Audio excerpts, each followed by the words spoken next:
Boy, you want to talk about thin position groups right now? Does anybody, and I mean anybody, want to play safety at the University of Miami?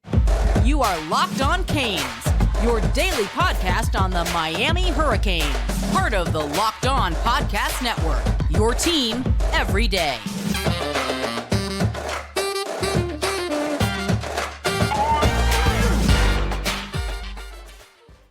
I am Alex Donno, your host. I'm a University of Miami alumnus, longtime South Florida sports radio vet, contributor to allhurricanes.com. Thank you so much for making Locked On Canes your first or second listen of the day. This is episode 2 of the day.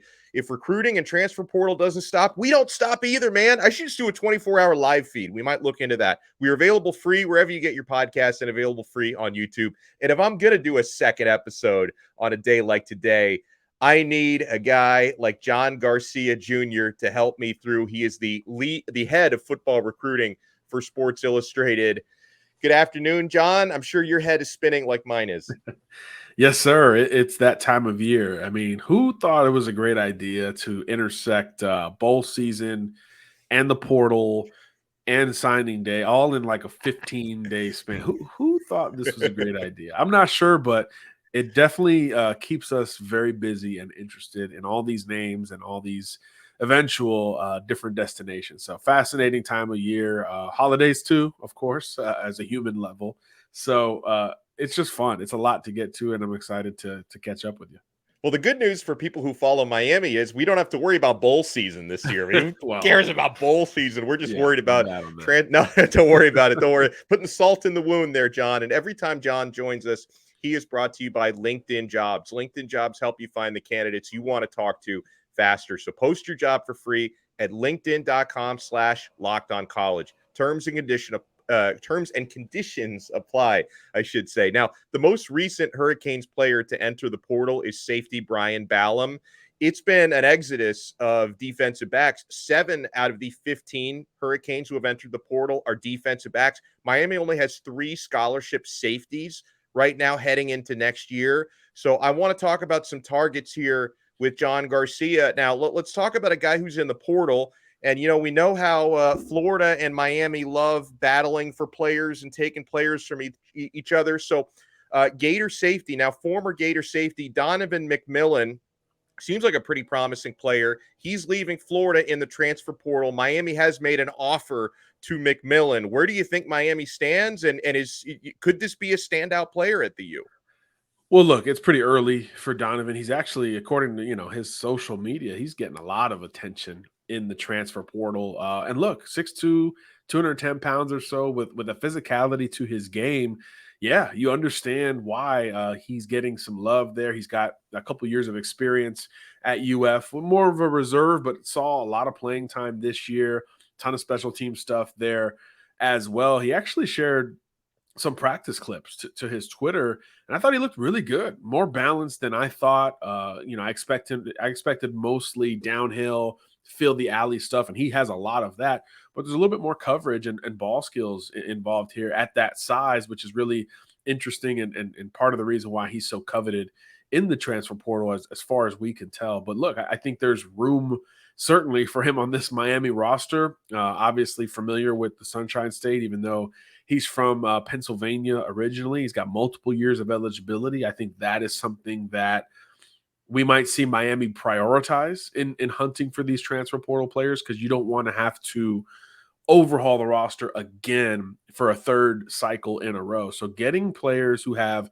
multiple years of eligibility, I think, is probably goal one in the portal for Mario Cristobal and company. But yeah, there's been so much back and forth with Florida. You almost expect Miami to jump in for any Gators that could potentially fill a need. And as you mentioned, with 3 scholarship safeties coming back, you can use an experienced downhill physical player regardless of what the schedule or what that personnel looks like down the line.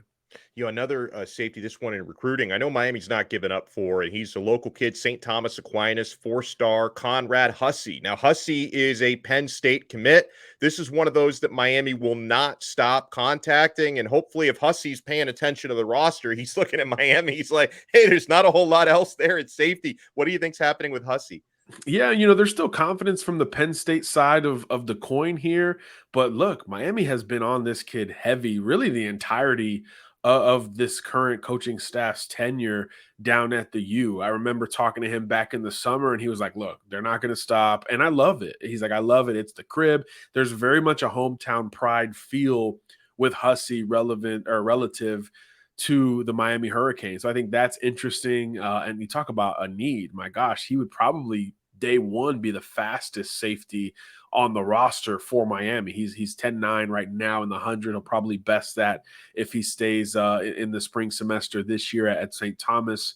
And look, he's an alpha on that St. Thomas defense, which has really been their calling card in 2022. So that alone, talk about important for Miami. You've got to get back in at STA and try to do so in a big way. So he'd satisfy a safety need and certainly a program pipeline need from St. Thomas Aquinas as well. But again, there's still some confidence there in the Penn State camp, but we just know the relentlessness from Miami exists, and there's going to be some big decisions down the stretch on signing day. We've already seen Miami go on a run of flips, right, with a couple of defensive linemen.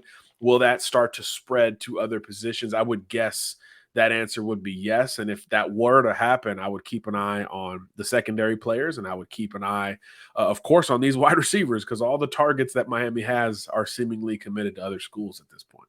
So on defensive backs, it's there's been some drama on message boards and reports on Cormani McClain this week, who's Miami's top rated commit, second ranked defensive player in the entire class.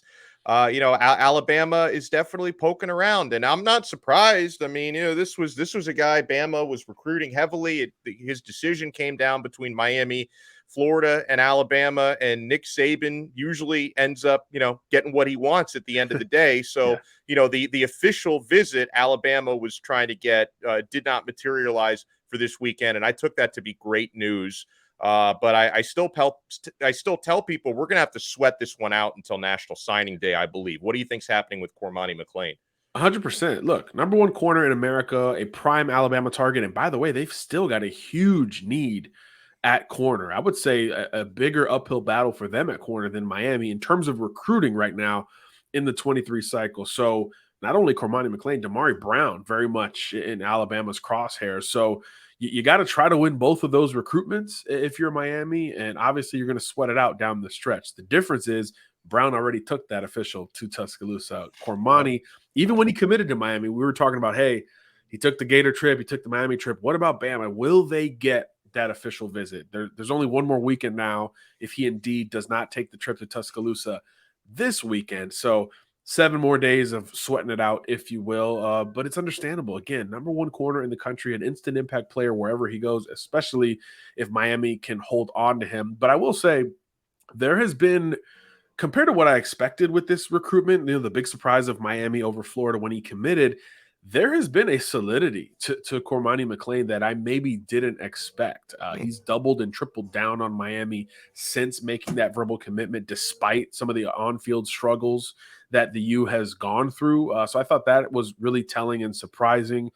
His mom's very much involved in his recruitment. She has not confirmed any Alabama visit at this point either. So there's this combination of security, which is a stronger level than I expected, but also that just back end, like, hey, even if the door is just cracked enough for you to see the light, Nick Saban can kick it down. I mean, it just is what it is on the recruiting trail. So until December 21st, until Cormani signs that letter of intent to the U, this is something you've got to worry about. Even if for some reason this Bama trip doesn't happen, I still believe you'd have to at least consider an Alabama flip down the stretch. But again, I think there's been more confidence than certainly I expected in this recruitment down the stretch for So when we come back, we have to talk about what I think have been very positive developments throughout the week for 4-star running back Chris Johnson, and some scary developments on the recruitment of Samson Okunlola, the pancake honcho. Like, I love Samson so much. If he ends up going to Florida, he's ruining my show because I've been talking this guy up for months, and he's ruining my plans for his commitment episode. I was going to actually eat a full stack of pancakes on the show. Don't give it away. Don't give it away. Well, you're right. Well, let's see. I mean, I might have to give that idea to Brandon from Locked On Gators. He might have to steal my idea there. So we're going to talk about the Pancake Honcho. We're going to talk about Chris Johnson. I also want to talk about Javion Cohen and Seven McGee in the transfer portal making visits to Miami. But first, I want to talk about the great people at Bet Online. Guys, they're going to arm you with the information needed to make your bets. I'm telling you, it's the number one source for sports betting info, stats, news, and analysis. Get the latest odds and trends for every professional and amateur league out there. From football to basketball to soccer and esports, we've got it all at Bet Online. And if you love sports podcasts, you can find those at Bet Online as well. We are the fastest and easiest way to get your betting fix. I'm on the site every day, guys. So head to the website today, or you can use your mobile device to learn more. Bet Online, where the game starts. Joined by John Garcia Jr., head of football recruiting for Sports Illustrated. Chris Johnson, 4-star running back out of Dillard. He's making an official visit to Miami this weekend. He's committing on Sunday, and the growing expectation now is that Chris Johnson will be choosing the University of Miami. I put in a Donno ball for Chris Johnson to the U. And I had to swallow my pride a little bit on that one, John, because a couple weeks ago, I thought Miami was kind of dead in the water for him because he made some comments about, really not liking what he was seeing on the field and who was, really from Miami. And I thought he was strongly leaning towards Ole Miss. Does it feel the same way to you that things have kind of pulled a 180 in Miami's favor here? Yeah, some luck, some hard work paying off. Combination of the two for Miami down the stretch for Chris. Look, you understood the frustration, right? Running back was supposed to be a strength of this Miami team, and it just wasn't, right? Injuries, fumbles, just not living up to it. Different combination of things led to a really sour taste in the mouths of Miami fans. Yet and still, Ole Miss was great at running the football, so you understood why there was a lot of interest there. And then kind of another layer of worry happened when Clemson and Penn State started securing official visit dates for Chris. So, yeah, I thought this was going to become, instead of a 50-50 shot between the two UMs, what happens with these other schools getting involved? Well, now we have learned that has cooled to a large degree. Clemson has many running back targets that they're in on.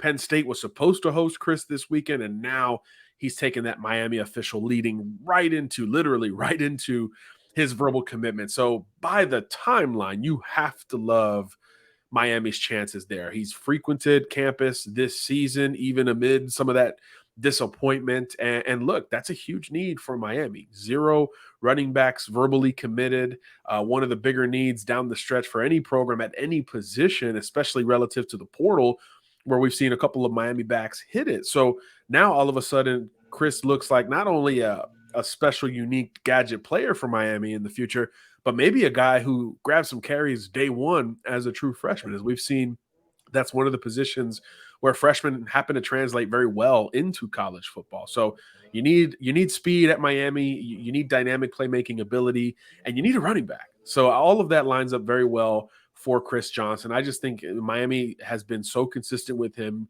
Kevin Smith has probably underwhelmed individually as a recruiter, but over the long haul, he's proven to be a big-time recruiter at the position. You don't get Henry Parrish without Kevin Smith coming over from Ole Miss, ironically enough. So a bit of a back and forth between these programs. But, yeah, it looks like the U will probably land its most dynamic offensive player on Sunday after this official visit. So as soon as he tweeted big weekend ahead, big visit ahead with the Miami graphics, it's like he's already got all the elements for the commitment video. I think this would be an upset if Chris Johnson ends up elsewhere. Yeah, it would have to be like what Cormani McClain did to Florida. Like if he's doing all this and then he commits, to Ole Miss, it would be like all the Gator people, they were there like ready to celebrate McClain. Instead, they've been crying for the last month and a half over that one. Yeah, that's a fun one to watch. And unfortunately for all of us, it's not over, and it might not ever be over between these two schools. So pretty wild. It's good. It's great for banter. So let me ask you about the Pancake Honcho. And, I was just bantering Florida 3 seconds ago, and now the Florida fans are like, what about Pancake, Donno? What about Pancake? So, yeah, John, the Florida seems to have the momentum right now for Samson Okunlola. I mean, he's going to have visited Florida twice since the last time he was at Miami before he announces his commitment. I don't know how to feel about this one, John, because I talked to a lot of, Miami insiders, quote unquote, and a lot of them still feel pretty confident that he's going to be a Cane. I did notice Blake Alderman, the Gator insider from 24/7, this, of course, before the visit happens with Samson this weekend, he still thought Miami was the team to beat there. But I'm looking at Florida with all the momentum, and their fans are already celebrating pancake to Florida, as they always do. They celebrate everything before it happens. So I'm a little nervous about this one, John. This feels a little bit like the Cormani McLean recruitment, right? Where you're getting such tangible buildup for one school, but this other school has just kind of always been there. And Miami has held that position for both of these elite players, both top 10 for us overall at Sports Illustrated. So yeah, Florida's getting back-to-back visits, including an official, and his parents will have been with him for both of these trips. So it seems like there's a couple more questions to get answered from the Okunlola camp relative to Florida. At Miami, he's long had those questions answered. He did still take an unofficial for a game, I believe in the middle of the football season. I think it was the he never got State around. Game. Yeah. Well, what a great game for him to watch. But that might have sealed the deal for Florida. Right. Playing time, all that kind of stuff. And he never took that Ohio State visit. That was really the school that I thought had the biggest opportunity late with Okunlola, prioritizing him late, getting that late official. It would have been for the Michigan game, but as soon as he didn't show up there, I said, man, this is going to be another Cormani McLean, another Malik Bryant, another Miami and Florida battle here down the stretch. Mark Fletcher's another one that's in that group still TBD. So here we go. Is it a coin flip? Florida has the visit momentum, but behind the scenes, Samson has said, hey, I've had for a while a good idea of what I wanted and where I wanted to go. How much of that has changed over the last few weeks and months? We don't quite know, but we do know it's going to come to a head on December 15th with that verbal commitment. So just less than a week away from that decision. And then after that point, much like with Cormani McLean, is it over at that point? Because there's still going to be another visit weekend. There's still going to be coaches on the road right up until early signing day. So even following the Gator official this weekend and following the verbal commitment date, could there be a swing or two down the stretch? Although, again, Samson has said, when I commit, I'm done. I'm not going to be this decommit flip prospect. But at the same time, there's NIL money, there's transfer portal. There's just so much involved, so many more variables in recruiting than we can ever talk about. So you just never know. That will be one of the biggest decisions either way for any school down the stretch of this cycle. So a couple of big-time transfer portal targets are visiting Miami this weekend, a few actually. Let's start with Seven McGee. I had been speaking about him in recent weeks as if he's going to be a running back. He can play both running back and receiver, but it sounds like Miami is recruiting him to be a receiver, not a running back. So a lot of the kind of the redundant skill sets that he has with Chris Johnson, because I see them as pretty similar players, wouldn't be an issue if McGee is lining up in the slot. Is that the way you see it for him? And this is a guy Cristobal recruited to Oregon. How do you feel about Miami's chances? Yeah, I mean, Cristobal recruited him across the country to Oregon. He was a New Yorker the last time I saw him play some high school ball. So obviously very much believes in Mario and his direction. There was some video of Seven down in South Florida, I think a week or two ago as well. So this could be his second visit to South Florida, just in general, and trying to figure out where he wants to play his college football going forward. And yeah, skill set wise, I do see this as more of a fit at slot compared to Chris Johnson. I think obviously with the speed that Johnson has, hey, get him the ball, let him work wherever. But with McGee, there's a little bit more polish as a pass catcher. He's very comfortable with the ball in the air. He can run some sophisticated routes, and he's got his own element of speed and quickness to bring to the table after the catch, which taps back into that running back experience that he brought in. I remember when he committed to Oregon, there was some DB talk, receiver and running back. So this is a football player who can do a little bit of everything. He just hasn't quite found that spot. Oregon hit the portal like crazy. They had a great young receiver core on top of that. Hit the portal at running back, had a great young receiver core on the roster already. So he was just kind of the odd man out. So there was a long expectation that he would hit the portal. this year. And I think if we knew that, Miami has probably known that. So naturally, they're going to grab this first visit from McGee. And I think as it shakes out, you have a huge need at wide receiver just in general.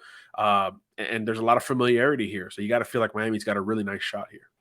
Now, I hope Miami has a really nice shot with Javion Cohen. I am led to believe he is the highest priority target for Miami in the transfer portal. This is a guy who has started 25 out of the last 27 games at left guard for Alabama, and he's a very productive offensive lineman. He is visiting this weekend as well. I'm sure he's got a high number of suitors out there, but it seems like Miami is at the forefront of this one. Should I feel pretty confident here? You should. This one has the makings of just a need of change of scenery, right? He's gone through some mental health stuff. He's moved around a little bit at Alabama, tackle to guard. Maybe he wants to play tackle. I think that is kind of an underrated element of what Cohen could bring. He's got great length and athleticism. He was one of these like taller, leaner guys in high school. He was like 270 his senior year playing high school ball. And you're just like, man, if he puts on the weight, this is going to be a thing. And surely enough, he played early and often at Alabama. But look, he played high school ball in that state. You know, it's very much been Roll Tide for him for a very long time. But I think he's got some roots in South Florida. And obviously, you know, Alex Mirabal has been on this case immediately over the 4 or 5 days that the portal has been open. And Miami's going to get the first visit out of Javion. I will say, while most portal decisions are pretty quick from one school to the next because these kids know what they want. These like Ruben Owens waited like an hour and a half to announce it. So that wasn't portal though. That was a decommitment. Right. Yeah, so still. A lot of these go very, very fast. But I will say Cohen is going to be so coveted, right? You know, you can't start 24 games for Alabama at any position and not have a lot of suitors. So could Miami knock the visit out the park and get him on board this weekend? Or does this become a long-standing multiple visit recruitment in the portal? It really could go either way there, but Miami's going to get the first crack at Cohen, which I think is a huge deal for a kid who it feels like he knows exactly what he wants. So if Miami checks the boxes, he could absolutely pull the trigger. Well, huge thanks here to John Garcia Jr. as always. Follow him on Twitter at John Garcia_Jr. Check out his work at Sports Illustrated and make sure if you're a small business owner, you have jobs open, post your jobs at LinkedIn Jobs. I'm telling you, it's the best. I've found opportunities as an employee through LinkedIn Jobs, so take advantage as an employer. John, thank you so much and enjoy what's I'm sure going to be a busy weekend coming up. Always a pleasure, my friend. Thanks for having me on. My pleasure. We'll talk to you guys next time on another episode of Locked On Canes, part of the awesome Locked On Podcast Network, your team every day.